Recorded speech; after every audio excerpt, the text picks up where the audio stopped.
بل دا ده چې د قرآن دې واورېده نو څوک به کوي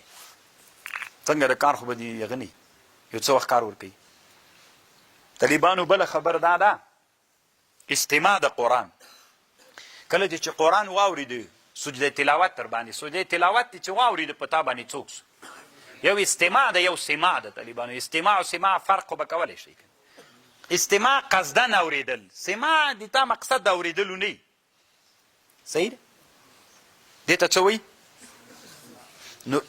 سجده تلاوت په سماع هم لازمیږي په چا هم لازمیږي په استماع هم لازمیږي خو چې د انسان نه یې واورې د مونږ حنفي فقها وایي که د مرغه قرآن یاد کړی و مرغه هغه سجده تلاوت ویلې قرآن نه لازمیږي که نه یعنې که قرآن یاد کړی و سجده تلاوت نه پې لازمیږي که شادي قرآن یاد کړی و څوک یې ویلې قرآن یې ویلې سجده تلاوت نه پې لازمیږي او یا مثلا د غره صدا خو پیژنئ کله چې ته غره کې غږ وکړې دا د سړي غږ ته وانه اورې غره ته دا غږ ورغی غره بیرته دا غږ په دې خلکو راوویسته که نه دا د فیزیک مسله د طالبانو علما د علمي فیزیک په دې مسله بحث کوي ما خبره وکړله دا د ما خبر ته وانه اورېدله غره ته خبر ورغله دا په څپو ورغله په څپو چې ورغله غر چې د تیږې غر وي ونې نه په غره کې هغه غر غږ نه هغه کوي لکه بادي توپ خو م لیدلی که نه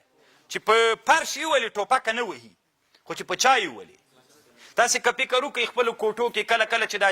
بسترې مسترې ټول له کوټې نه وباسئ چې غږېږئ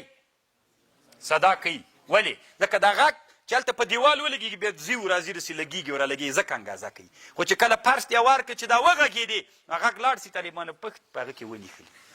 فرش کې دا علت اصل دا د طالبانو علما په دې بحث کوي الله دې وکړي چې په خبر نو غره کې د هغه دماغ غږ وانه اورېده په غره باندې غږ ولګېد بیرته را منعکس و واورې ورېد بیا نه واجبېږي طالبانو خبر پوه شو دا د مونږ ده اوس طالبانو په ټایپ باندې ټایپ څه ده یا موبایل کې د قرآن ثبت کړی د وادي ورې چې دی په دې نه لازمیږي طالبانو معاصر علما وایي په دې نه لازمیږي